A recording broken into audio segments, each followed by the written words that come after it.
sudah diberikan oleh Ibu Pos kita kali ini, Ibu Siriana Rujana dari SMA Negeri 4 Kota Sukabumi.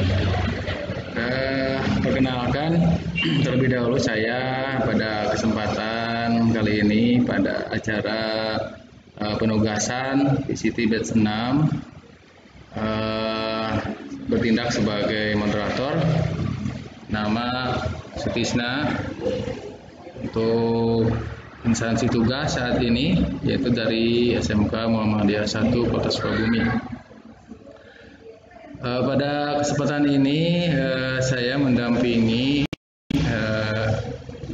materi yang kebetulan sama satu instansi dengan saya. Mungkin sedikit saya akan perkenalkan dulu materi kita pada kesempatan kali ini. Nama lengkapnya adalah Ibu Siti Maria Rahman. Tugas saya di SMK Muhammadiyah 1 Kota Sukabumi. Pada Kota Sukabumi. Pada kesempatan kali ini materi kita akan membawakan sebuah materi dengan judul yaitu proyek karantina dengan buah hati, roti goreng kriuk aneka isi. Ya, itu materi yang akan dibawakan oleh pemateri kita pada kesempatan ini. Mungkin itu saja sebagai pembuka dari saya sebagai moderator. Alhamdulillah pada kesempatan ini juga sudah hadir bersama kita.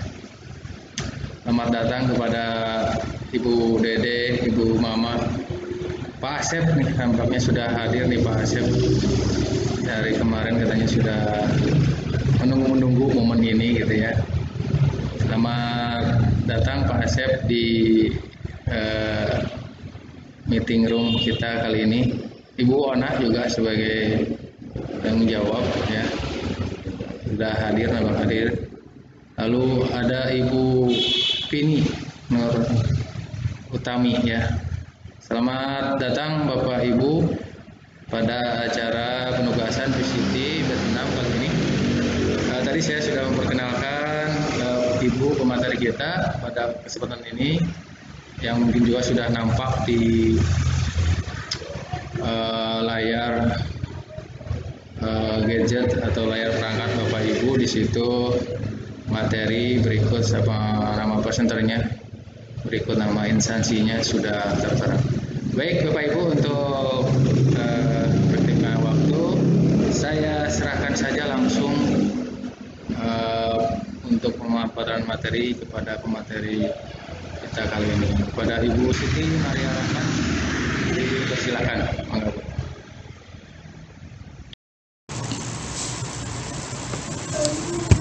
Assalamualaikum warahmatullahi wabarakatuh. Terima kasih kepada Ibu Siriana dan Bapak Sutisna yang telah memberikan waktu dan kesempatan pada saya untuk mempresentasikan materi pada sore kali ini. Alhamdulillah Bapak Ibu, puji syukur kehadirat Allah Subhanahu wa Ta'ala yang telah memberikan kita kesehatan, kesempatan sehingga dapat melaksanakan penugasan video conference menggunakan media Cisco Webex ya pada sore kali ini, sehingga kita dapat berkumpul secara virtual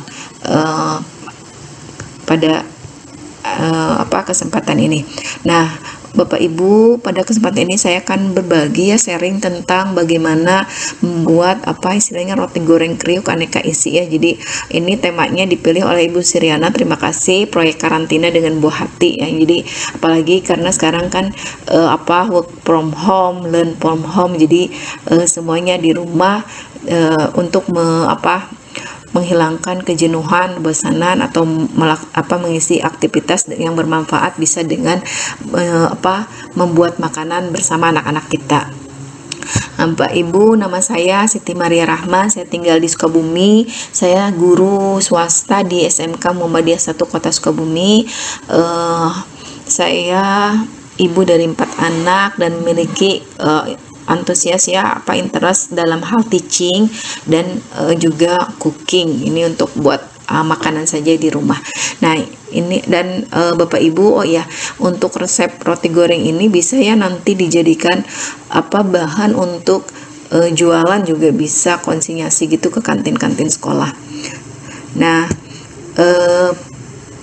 bahasan pertama yaitu kita sebelum membuat roti gitu ya, kita harus mengenal dulu bahan dasar roti. Bahan dasar roti yang pertama yaitu tepung terigu. Tepung terigu ini sebenarnya tepung itu dibagi menjadi dua jenis ya, ada tepung yang mengandung protein, ada yang tepung yang tidak mengandung protein. Kalau tepung yang mengandung protein itu biasanya disebut tepung terigu.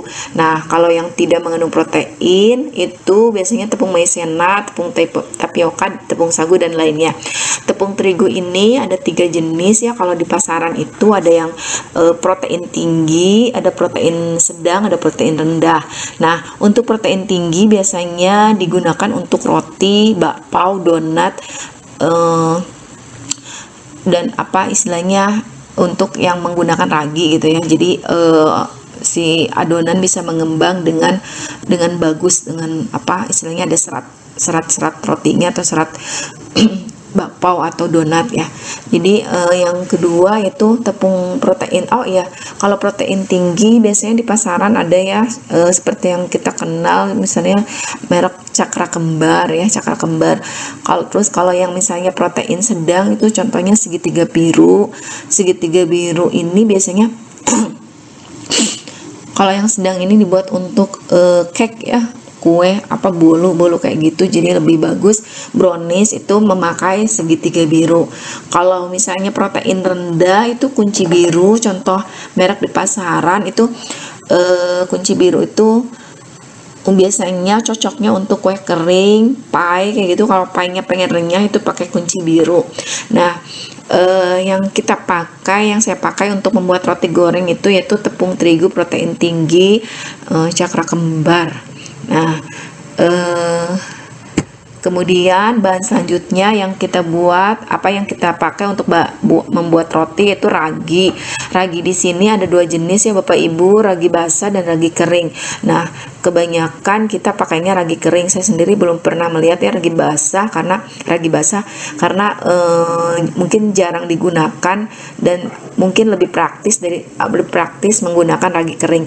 Nah, ragi kering ini banyak di pasaran, berbagai macam merek, bisa ada Permipan, Mauripan, Super GS, Sub Instan dan lainnya.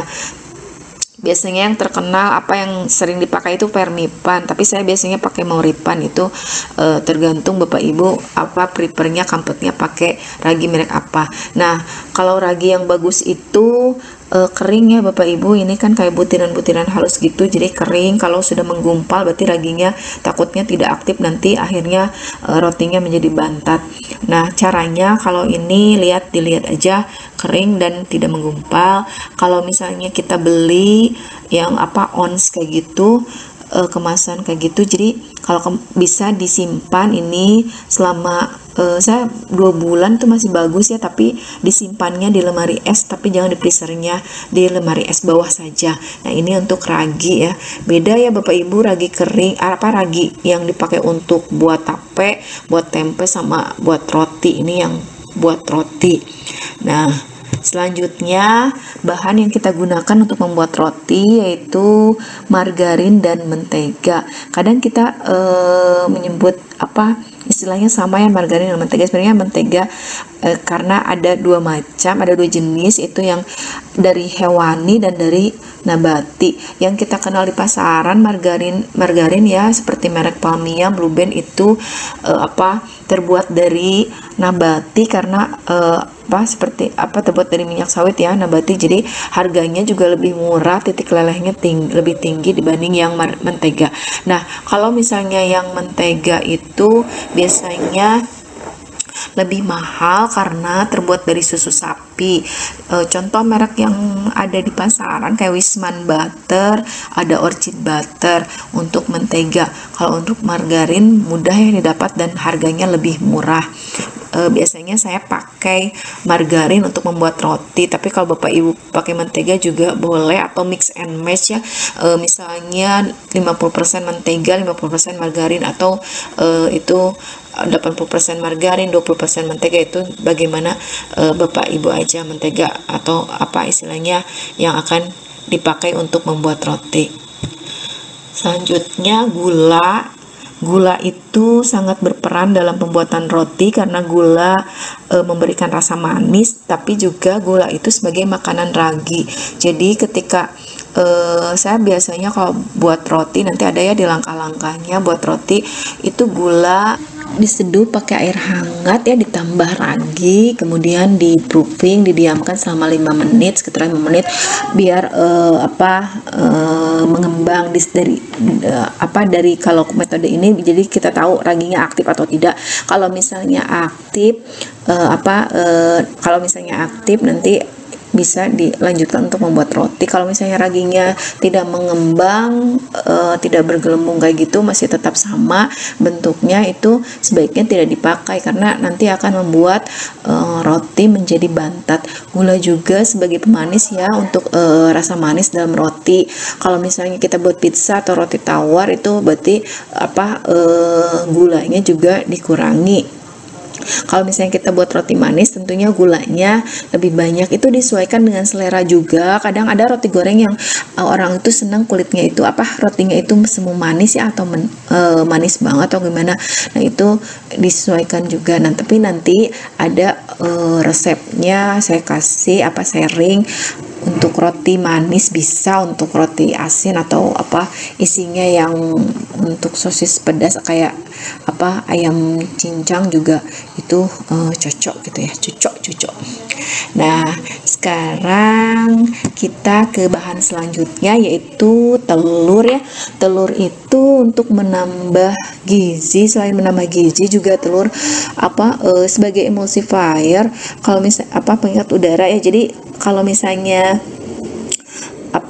telur itu membuat adonan atau jadi rotinya itu lembab ya, moist pada waktu digigit. Kadang kita suka nemuin ya roti yang kasar gitu, jadi mungkin itu tidak memakai kuning telur atau kurang misalnya kuning telurnya. Nah, di pasaran juga saya pernah lihat ya, pedagang ada yang beli perisa telur, ternyata perisa mentega pun ada. Nah, itulah makanya kita buat sendiri agar kita makanan yang kita konsumsi itu bukan di bahannya tidak pakai perisa seperti artifisial seperti itu ya, tapi emang kita buatnya pakai telur asli, kuning telur asli dan mentega asli, tidak memakai perisa gitu ya. Terus kemudian susu ya Bapak Ibu, susu di sini untuk menambah gizi mengandung banyak protein ya, asam amino yang yang kurang dalam tepung terigu. Nah, diharapkan dengan pemberian susu ini bisa menambah gizi nutrisi pada roti. Nah, susu di sini boleh ya Bapak Ibu disesuaikan dengan apa yang ada di rumah. Kalau ada susu bubuk, boleh pakai susu bubuk. Kalau adanya susu cair kayak UHT gitu, boleh juga pakai UHT. Kalau misalnya pakai creamer pun nggak masalah, itu enak ya.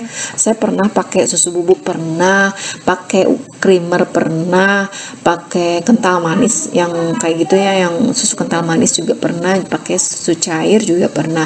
Itu biasanya gimana kita kalau di rumah itu tersedia bahan ya. Nah, ini yang penting ada susu itu ada penambah aroma ya dan cita rasa dari susu yang kita tambahkan. Dan ada yang misalnya non fat juga, itu lebih bagus ya, lebih bagus karena akan yang penting menambah gizi dan cita rasa atau aroma pada rotinya. Langkah-langkah membuat roti yaitu di sini ya Bapak Ibu, nanti saya jelaskan paparkan langkah per langkahnya. Pertama yaitu kita tentunya siapkan dulu bahan-bahannya ya. Jadi tadi tepung terigu yang protein tinggi ya, saya pakai ini 500 gram tepung terigu Cakra, saya merek Cakra Kembar itu. Yang kemudian 1 sendok makan ragi instan, itu bisa merek apa aja, mau Ripan, Permivan, Sap instan tadi ya, tergantung yang ada di pasaran itu boleh apa aja, yang penting raginya aktif ya. Nah, tadi ragi basah jarang digunakan ya, jadi yang dipakai itu biasanya ragi kering. Nah, kemudian 100 gram gula pasir, 100 gram gula pasir ini untuk menambah cita rasa manis ya pada roti, juga untuk biar ragi juga berkembang dengan bagus ya. Nah, itu yang yang keempat itu kuning telur. Kuning telur di sini saya menggunakan 2 kuning telur untuk 500 gram terigu Cakra, saya gunakan 2 kuning telur. Saya sengaja ya putihnya tidak saya pakai, tapi nanti untuk celupan. Nah, kemudian 3 sendok makan susu. 3 sendok makan susu di sini saya pakainya susu bubuk ya Bapak Ibu, karena adanya susu bubuk yang biasa sambil minum anak-anak, jadi saya pakai untuk membuat roti. 100 gram margarin ya, tadi yang adanya saya margarin karena lebih murah ya dibanding mentega. Nah, saya pakai margarin, Bapak Ibu bisa mix and match, kalau misalnya mau margarin boleh, mentega pun boleh. Nah, ini kemudian air hangat saya pakai 250 ml atau kurang lebih ya. Kalau misalnya terlalu keras juga bisa ditambah, kalau misalnya terlalu lembek juga bisa dikurangi. Nah, ini pakai air hangat, jangan pakai air panas ya. Kalau pakai air panas nanti ketika mengembangkan raginya itu akan keras, mati si raginya ya, jadi tidak akan mengembang. Nah, kemudian sedikit garam ya, dipakai untuk dalam adonan rotinya. Kemudian nah, ini putih telur dan tepung panir saya pakai untuk nanti putih telur dicelup si roti yang sudah diisi dan dibalur ke tepung panir. Selanjutnya tadi ya Bapak Ibu yang sudah bahan kita persiapkan, sekarang kita langkah-langkahnya ya. Yang pertama yaitu campur air hangat, gula dan ragi, aduk pelan ya, jadi nggak usah aduknya terlalu kuat kencang atau nggak usah ya Bapak Ibu, tapi pelan saja agar tercampur bisa diaduk searah jarum jam. Nah, ini kemudian ditutup plastik selama 5 menit.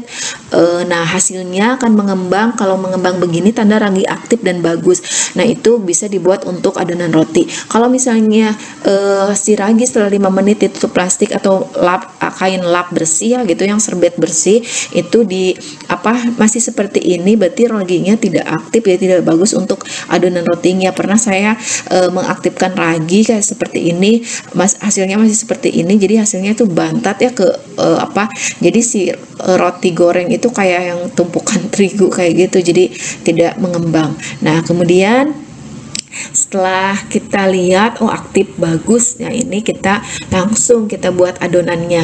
Campur ya Bapak Ibu tadi tepung terigu protein tinggi, atau misalnya tidak ada protein tinggi pakai protein sedang juga tidak masalah ya. Pakai air yang tadi, air hangat tadi, hangat kuku yang tadi kita mandi ya. Terus kemudian ragi, gula, kuning telur dan susu ya. Jadi tadi air, ragi, gula yang tadi itu dicampur dengan terigu, kuning telur dan susu ini. Jadi Bapak Ibu boleh pakai tangan ya, kalau tidak ada mixer itu malah lebih bagus. Biasanya lebih kalis pakai tangan, saya juga biasanya pakai tangan, hanya waktu ini terburu-buru jadinya pakai alat ya, pakai mixer. Nah, ini jangan lupa Bapak Ibu, mentega dengan garam itu jangan dimasukkan di awal, tapi di akhir. Ketika ini sudah dicampur, udah kalis, baru nanti mentega dan garam itu dimasukkan. Pernah saya garam dimasukkan di awal bersama ragi segala macamnya, itu akhirnya raginya tidak berkembang dengan baik ya. Jadi katanya sih garam itu musuhnya ragi. Nah, ini setelah dicampur mentega dan garam ini diolenin sampai kalis elastis. Kalis elastis itu kan tadi sampai kalis ya, ini sekarang kalis elastis. Nah, elastis itu bisa ya diambil si adonan sedikit, nah dibentangkan Sedangkan kalau misalnya elastis itu tidak mudah sobek si adonannya, jadi itu udah bagus kalau dibentuk ya. Jadi teksturnya pun kalau misalnya kita mengadonannya elastis, kalis elastis itu akan bagus tekstur si rotinya itu. Nah kemudian Bapak Ibu dibulatkan ya adonan yang tadi kita udah udah kita campur, udah kita buat kalis elastis, dibulatkan adonannya, kemudian disimpan di baskom ya. Jangan nanti kalau misalnya Bapak Ibu pakai mixer itu jangan disimpan atau di proofing di wadah si mixernya itu, jadi dipindahkan ke baskom. Nah kalau misalnya juga pakai tangan itu sebaiknya dipakai baskom kayak gini. Nah itu dibulatkan, nah ditutup plastik, diamkan selama 45 menit. Plastiknya enggak, ini saya pakai plastik biasa aja, enggak pakai wrap gitu ya, plastik itu enggak apa-apa. Nah ini setelah 45 menit kemudian ini lihat kalau misalnya raginya bagus itu mengembang 2 kali lipat, bahkan lebih, mungkin 45 menit. Nah ini kempiskan adonan kemudian diolesi sebentar, jadi biar adonannya bulat lagi. Ini untuk dibuang dulu gasnya. Nah ini kemudian oh iya, ini juga bisa ya langkah ini di skip, yang proofing ini dari bulatkan adonan bisa langsung dipotong-potong seperti ini. Tapi kalau saya lebih senang itu 2 kali proofing, jadi dikembangkannya atau didiamkannya itu 2 kali. Pertama waktu adonan sangat besar kayak gini, adonan awal. Yang kedua nanti ketika sudah dibagi-bagi. Nah ketika kita menunggu proofing 45 menit ya, ini bisa kita siapkan isian ya. Isiannya apa aja yang ada di rumah, boleh pisang, keju dipotong-potong, sosis juga boleh, ada selai coklat, selai strawberry itu juga boleh ya. Nah ini juga sosis, ini sosis dipotong kecil-kecil pakai mayones, pakai saus pedas kayak gitu, pakai bubuk cabai ya. Nah itu ini bisa juga apa aja, atau ayam cincang, saya ada ayam jamur pedas, itu ayam dicincang, jamur cincang, kemudian di kayak bumbu pakai kecap kayak gitu, itu bisa juga. Atau pakai daging cincang juga itu lebih enak ya. Nah itu, jadi kalau saya ini memanfaatkan apa yang ada di rumah. Nah Bapak Ibu, ini tadi adonan yang tadi kita bagi adonan sesuai selera. Boleh kalau misalnya besar juga 50 gram boleh, saya senangnya 35 sampai 40 gram ya. Jadi si rotinya ketika digoreng nanti tidak terlalu besar juga tidak terlalu kecil. Kalau misalnya, nah ini roti, kalau roti panggang itu 10 gram itu cukup untuk roti unyil ya. Kalau misalnya 30 gram itu untuk roti mini. Kalau misalnya 50 gram itu biasanya untuk rotinya yang rada besar. Nah ini jangan lupa ya Bapak Ibu, dibagi pakai dipotong-potongnya pakai pisau kalau bisa ya, pisau roti pisau adonan kayak gini. Tapi kalau nggak ada pakai pisau biasa juga nggak masalah. Nah jangan sampai dicabut. Kalau dicabut biasanya diambil kayak gitu ya pakai tangan, itu biasanya serat rotinya jadi tidak bagus ya, jadi merusak serat roti. Nah ini nanti ketika sudah dibagi, nah ini ditutup ya Bapak Ibu. Biasanya sih kalau 500 gram ya saya tadi pakai. Nah untuk ukuran 35 gram sekitar 28 atau 27 lah roti ya, bagian roti kayak gini. Nah ini ditutup, dibulatkan, ditutup. Ini belum saya isi ya Bapak Ibu ya. Ini dibulatkan, ditutup. Jangan lupa ditutup pakai plastik atau pakai lap ya, lap bersih, serbet bersih kayak gitu. Saya senang pakai plastik karena lebih mudah, nanti mudah dicucinya lagi. Kalau misalnya untuk dipakai untuk berikutnya juga mudah dibersihkan, dan roti itu lebih mudah mengembang kata saya ya kalau ditutupnya pakai plastik. Nah ini plastik biasa aja bisa ya, misalnya kita dapat dipotong kayak gitu ya, dilebarkan itu boleh. Nah selanjutnya ini ya Bapak Ibu diisi dengan isian yang sudah tadi kita siapkan. Nah ini bentuknya boleh beda-beda ya. Nah kalau misalnya isinya berbeda, tapi kalau misalnya isinya sama, satu aja dibentuk bulat itu tidak masalah. Nah ini lonjong, ini bulat, ini sosis ya digulung kayak gitu. Nah, kalau misalnya untuk penggorengan sih lebih nyaman atau lebih enak ya bentuknya bulat. Kalau lonjong itu kadang suka sulit ngebalikin kayak gitu ya. Jadi ini bentuknya bulat. Kemudian setelah dibentuk, kita jangan lupa ditutupnya rapih ya Bapak Ibu, karena biar si isiannya tidak keluar ketika digoreng. Nah, ini celup putih telur. Nah, setelah itu dibalur tepung panir. Tadi ya kenapa harus dikunci, intinya dibulatkannya bagus ya, karena nanti akan mengembang si roti. Kalau misalnya kita nutupnya nggak benar, itu nanti keluar si isi-isiannya, apalagi coklat itu biasanya keluar sendiri sebelum digoreng. Nah, kemudian ini si roti digoreng jangan ketika api masih kurang panas gitu dimasukkan ya, tapi masukkannya goreng dalam api panas gitu. Jadi dengan minyak panas dengan api sedang gitu ya. Jadi nanti si rotinya permukaannya juga bagus, udah coklat tapi dalamnya juga matang gitu ya. Tapi kalau misalnya kita apinya terlalu besar, nanti si ininya udah gosong, tengahnya atau dalamnya kurang matang, jadi kurang enak dimakan. Nah, ini juga karena nanti apalagi yang lonjong kan ada sosis, itu ada sosisnya tadi kita mentah ya, jadi biar matangnya sampai ke dalam-dalamnya ya, merata gitu. Nah, setelah itu untuk biar nggak, kemarin ada pertanyaan di grup PCT, saya belum bisa katanya goreng roti goreng itu minyaknya tidak menyerap minyak gitu ya. Nah, ini kalau tips dari saya, ketika masukin panas nanti api sedang. Nah, ketika mau diangkat itu rada besarkan api gitu ya, jadi si rotinya juga tidak menyerap minyak karena minyaknya panas. Nah, itu istilahnya si ini rotinya juga kalau nggak mau menyerap banyak minyak itu jangan terlalu banyak dibolak-balik jangan terlalu banyak dibolak-balik sehingga tidak menyerap minyak. Nah, ini hasilnya ya Bapak Ibu, ini hasil dari roti yang yang digoreng ini. Jadi kuning kecoklatan gitu, jadi tidak gosong permukaannya. Nah, ini yang membuat si roti ini keras ya. Jadi ketika hangat itu rotinya khas banget gitu. Jadi renyah gitu. Nah, ini pun waktu panas itu atau hangat ya, disajikan hangat itu enak banget rotinya, coklat di dalamnya itu meleleh. Nah, ini Bapak Ibu